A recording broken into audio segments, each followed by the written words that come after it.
Hello everyone, Parkin here. Right yesterday, I finished watching a series called Wednesday, the one everyone is talking about right now. It's a series on Netflix, and it's a spin-off of the Addams Family, directed by Tim Burton and some others.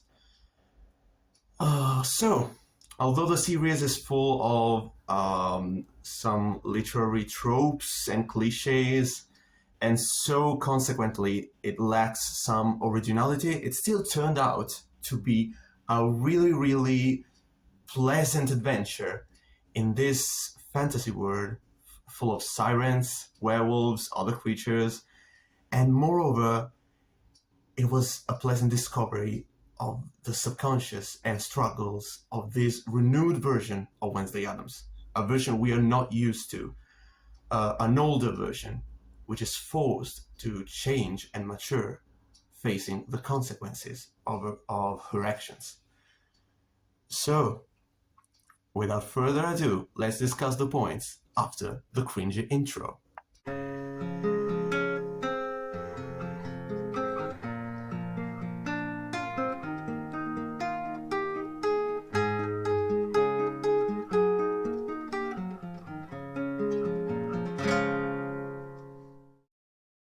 So the first thing I wanted to discuss is the setting, because of course this has to be set somewhere. Usually the Addams Family is just the Addams Family. It's just funny, okay? You just watch it, you laugh, you enjoy it, but this series is something different. This series is not laughable, even though it has some moments. This series is set in a real world, not in a realistic world, because you have supernatural things, etc., but still in a realistic world with real people, real feelings, etc. And so the fantasy world in which the series is set, is a world full of these people called outcasts. The outcasts might be sirens, might be werewolves, vampires, gorgons, psychics, hides. Well, hides are kind of important in the series, actually, and so on. So the main plot is set and centered around an academy called Nevermore Academy, which is the one that Wednesday attends. Nevermore Academy is a school for outcasts and run by outcasts. For example, the principal Weems, is a shapeshifter. So you have lots and lots of outcasts in that school. In the school, you also have like groups and groupings, etc., based on the type of outcast. Like you have the scales, which are the sirens, etc. Of course, these are all informal groups. They're just friends, etc. And you also have some secrets, like the nightshades and something like that. While, of course, this academy has to be somewhere. Okay, it's in a city. I mean, not technically in the city, but still close to a city called Jericho. Jericho is a normal city, but it actually is not. It's an abnormal normal city. It looks like a normal city. It's full of normal people, not outcasts. But it actually has some weird history that will be revealed during the series. So the next topic is, of course, the plot. Of course, the series has a plot. So at first, it all revolves around a monster, just a monster lurking in the forests that murders some people, etc. That kind of stuff. Yeah, you know the thing. And although then everything is linked to the history of Jericho, to the murder of Garrett Gates, and to the seeking of revenge of his little sister, and also it's linked to the history of the city. So the ancestors, both from the main character's side, okay, ancestor called Goody Adams, and the founder of the city, which is Joseph Crackstone, which is basically on the it's basically the link on the antagonist's side. So this series is full of tropes. In the end, it's still a surprising series, because even though it's technically a teen drama, and sometimes there are some episodes that relate to the life in schools, etc., it's not really like that. Okay, it's not the focal point, so I wouldn't call it a teen drama. But a problem of the series is, again, the fact that it's unoriginal. Anyway, unoriginal doesn't mean bad, it just means unoriginal. Okay, so it's still good, it's just that it's unoriginal. Everything you see in the plot is kind of something that you have already seen somewhere else. Okay, in other, maybe movies, books, other works in general. But anyway, it's still a nice series. Although I have to say that the writing, this is one of my complaints about the series. Actually, the writing of the first part of the series, which is it's good, it's enjoyable, but it's not. It doesn't actually live up to the great writing of the main character. Okay, the main character of this series is really good. It's really well written. Okay, and so the plot doesn't really live up to the character for like the first half, but then it gets better and better. Some other complaints might be all the relations that Goody Adams, the character of Goody Adams, has to the plot. Okay, plot-wise, Goody Adams is just a Deus Ex Machina. It's just a Deus Ex Machina that just comes to save the situation or to say something important, and that is it, basically. Also, another thing that I didn't really enjoy about the plot is the pacing in the final showdown between Wednesday and Joseph Crackstone and Laurel Gates. That was a bit too fast. It's not because I enjoy people that fight. I didn't want to see a fight. So I'm not complaining about the fact that I didn't get to see a huge fight with a lot of effects. No, not that.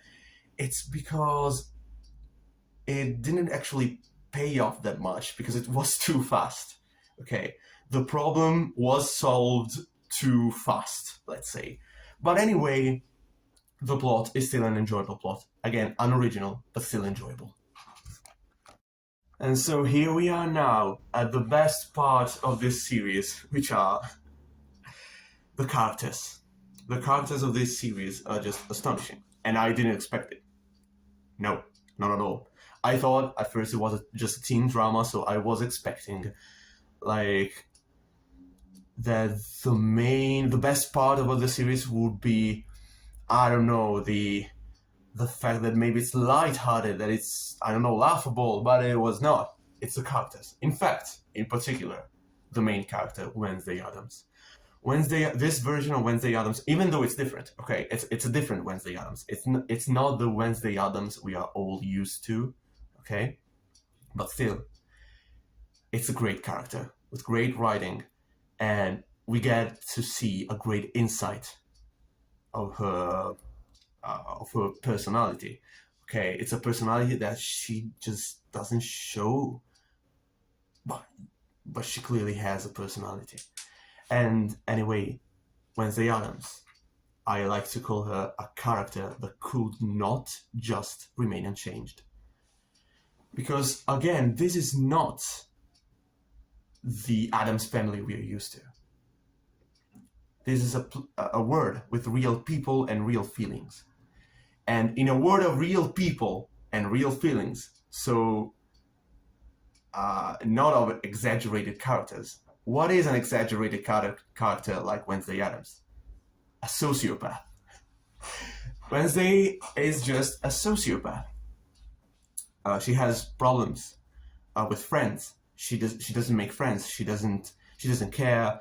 She just has apparently no ethics, no morals, and she would.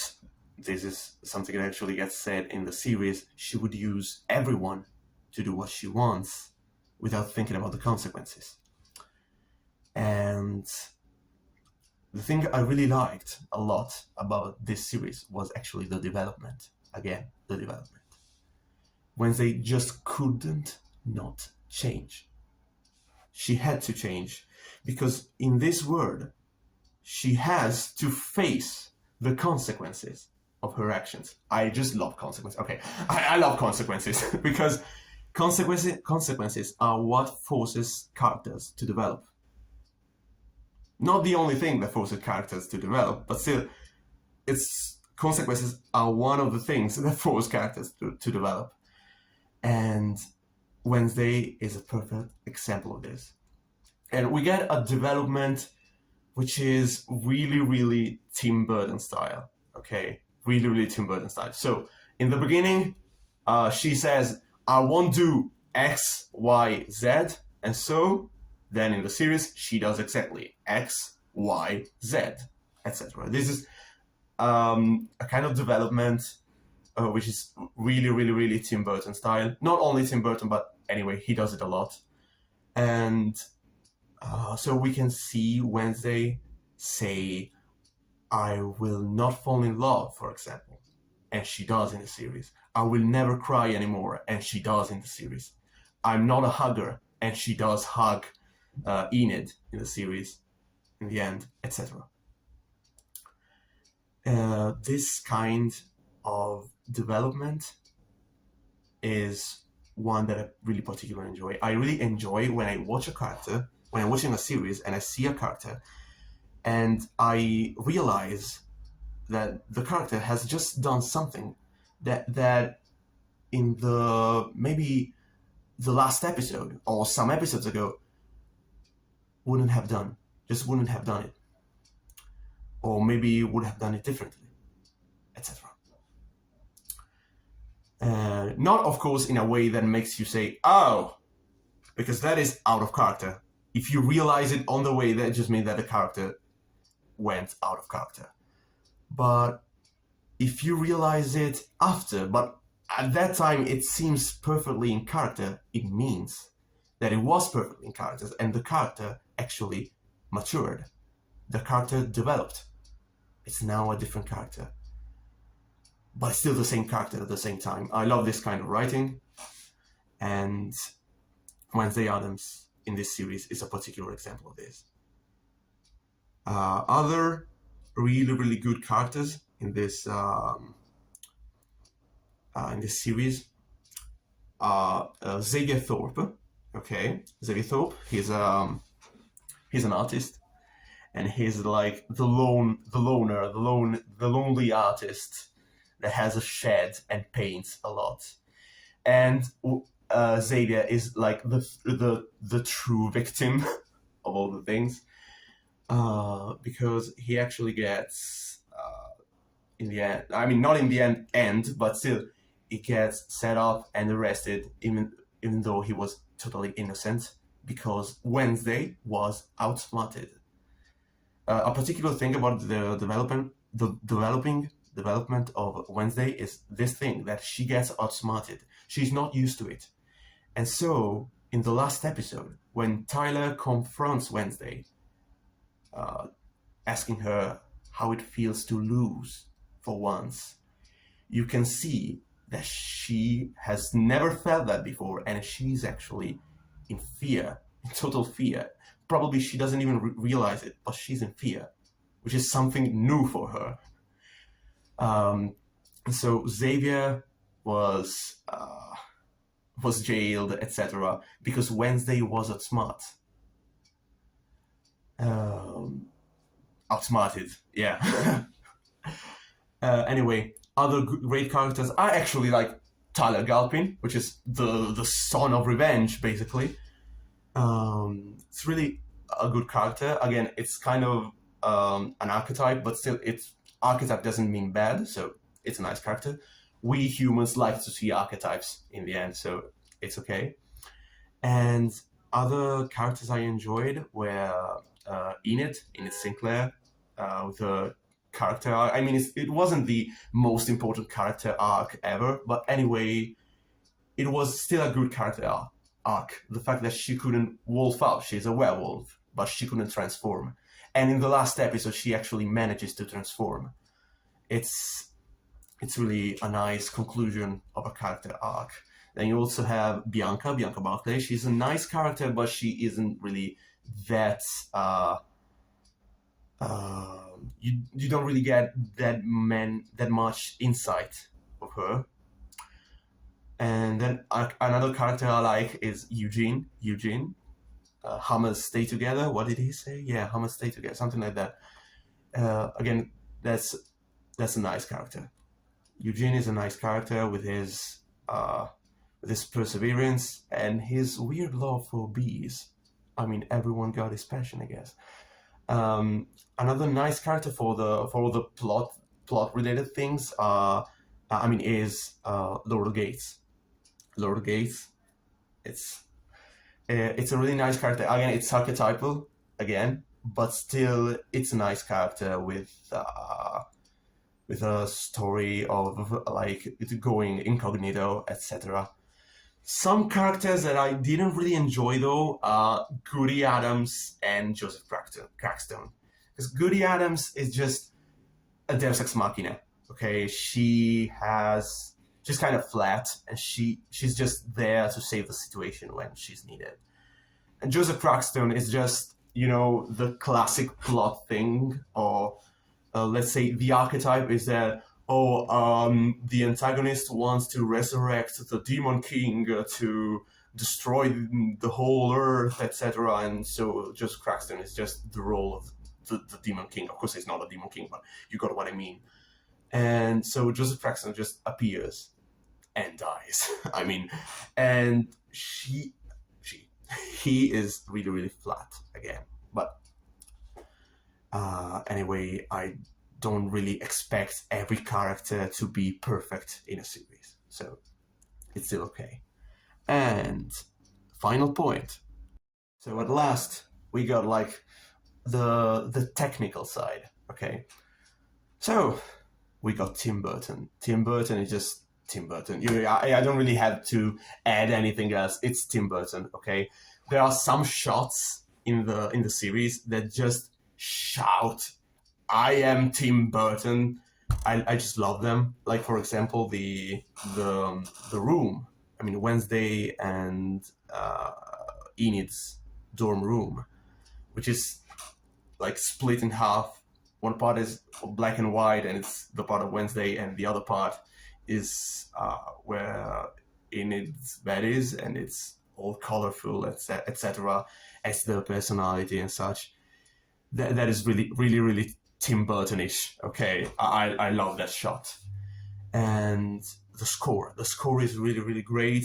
Again, the composer is Danny Elfman. Again, it's Tim Burton, so the composer is Danny Elfman. Almost always.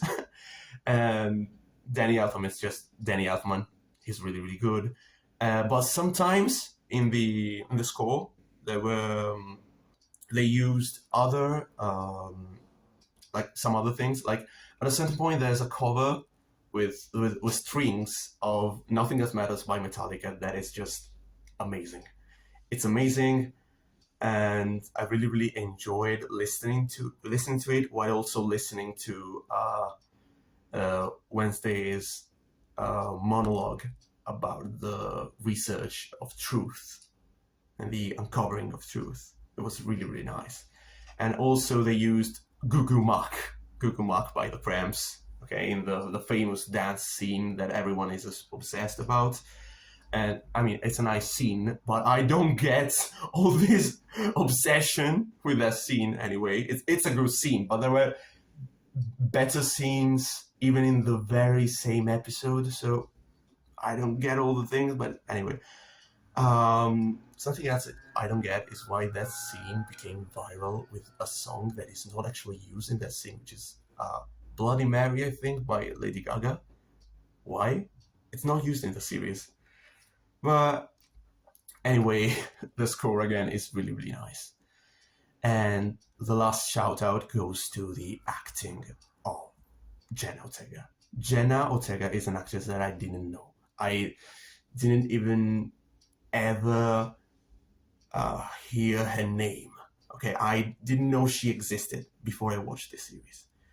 And okay, my native language is not English. Okay, so I could have watched the series in my native language, which is Italian, but I didn't. I wanted to watch it in English because I want to see the actors performing, the actual actors, not the voice actors. I mean, respect, of course, for voice actors, but uh, when I'm watching something, I want to see the actual actors playing.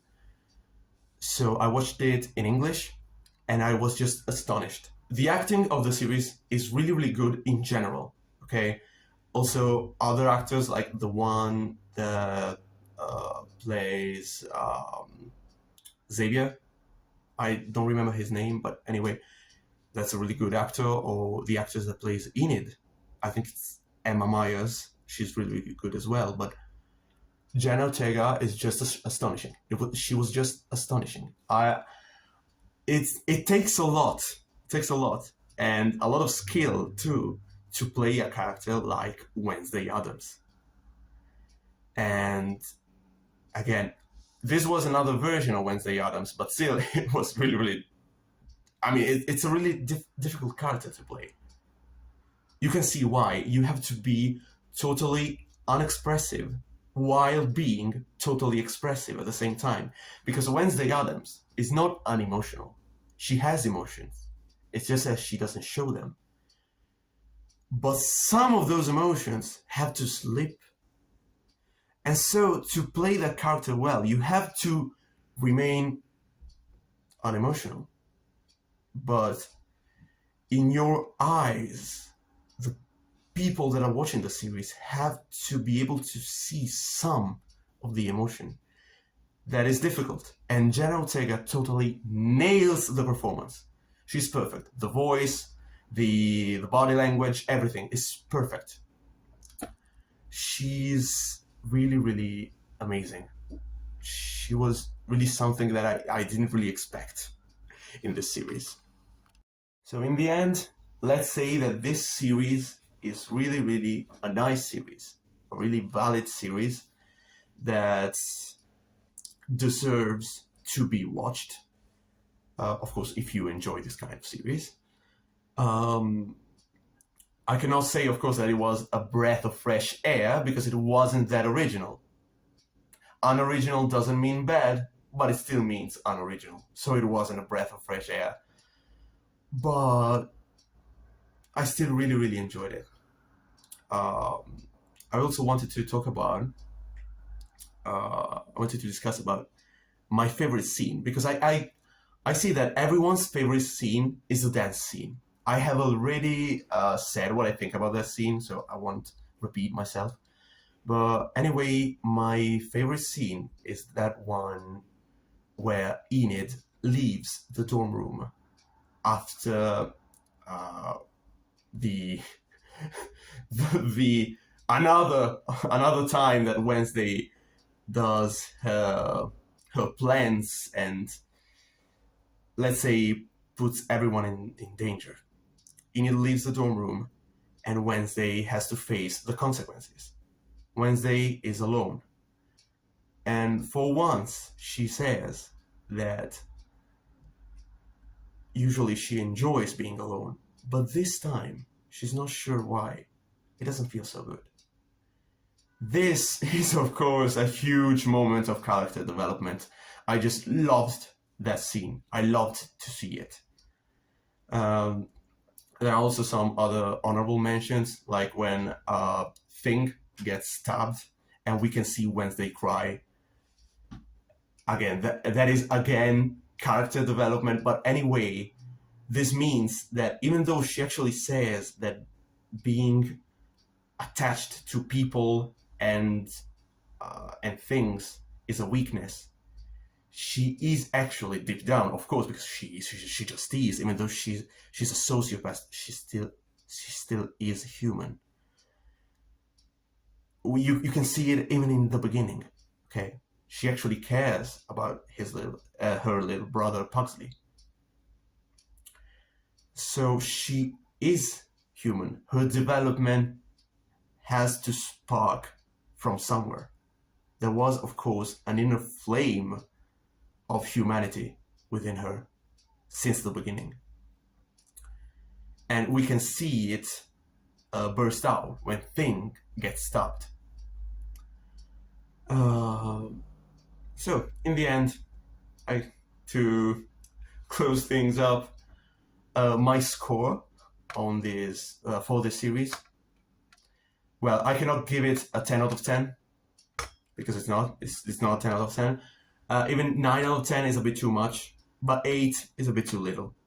8.5 is still a bit too little. So in the end, I decided to settle for a 9- out of 10. Thanks for watching, and see you in the next video that will probably come out next year or something like that.